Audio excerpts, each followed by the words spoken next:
Warriors, fully reset. Jonathan Kuminga has ultimately reached an agreement with the Golden State Warriors, a 2-year, $48.5 million contract with a team option in the second year. This structure balances the interests of both sides as much as possible. From the Warriors' perspective, the baseline was simple. They could not afford to lose Kuminga for nothing. They needed him under contract. It's important to note that for Golden State, Kuminga's biggest value right now is as a trade asset rather than pure win-now production. That's why a simple qualifying offer was never going to happen.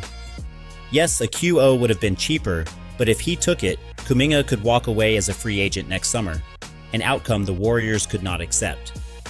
Before landing on this agreement, the Warriors reportedly floated 2 other offers, both rejected by Kuminga's camp.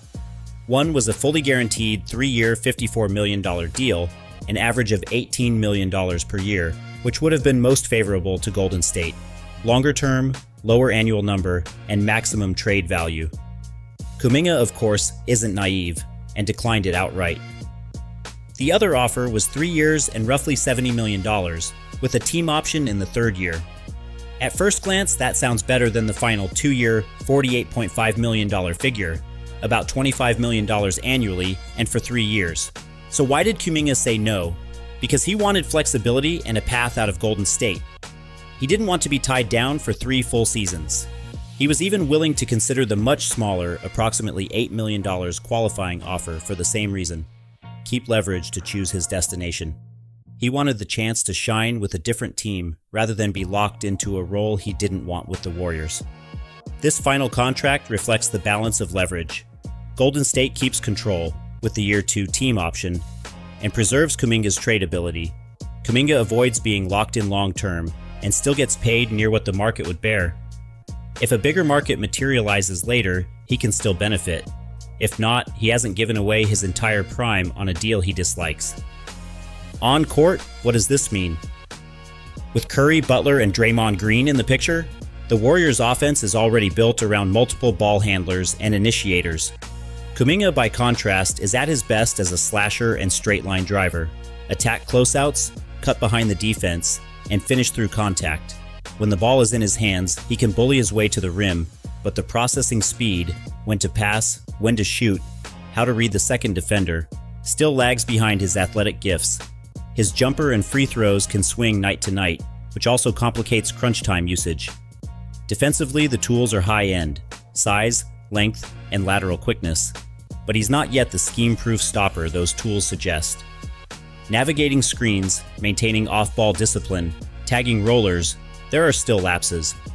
He'll flash spectacular point-of-attack possessions and weak-side contests, yet over the course of a full game, the impact can swing. In other words, he's not usually a defensive liability, but he hasn't consistently become a defensive engine either. The fit question sharpened after Butler arrived last season. Butler can handle, live in the paint, and draw fouls. Everything Kuminga does, Butler does too, and at a higher level while also bringing elite defense and secondary playmaking. That overlap pushed Kuminga further off the ball, and when Curry and Butler share the floor, the marginal value of Kuminga's on-ball reps drops even more. Some two-man data even reflected that. Lineups with Butler tended to be positive with almost everyone, but the Butler-Kuminga pair slipped into the negative range, underscoring the redundancy. What should the Warriors do with that reality? Early next season, they likely still need to feed Kuminga more usage. 2 reasons. First, Curry and Butler are older. You want to manage their regular season loads. Kuminga can soak up possessions, keep the rim pressure high, and give the vets breathers. Second, this contract is, in all probability, headed toward the trade market. Showcasing Kuminga in the first half raises his value and gives the league fresh game film. Circle January 15th. That's when Kuminga becomes trade eligible under this contract. The move they make after that could define what tier the Warriors are in next season. A conservative path would be a value-for-value swap, say, something around Andrew Wiggins. The bolder route is packaging pieces to go get a stronger, more imposing interior presence. Either path could materially lift Golden State's ceiling. In short, Kuminga is the last puzzle piece the Warriors can leverage. The final card they can play on the road, back to true contention. Whether he's the answer on the court for them or the asset that brings back the answer is what this deal leaves open, by design. Thanks for watching.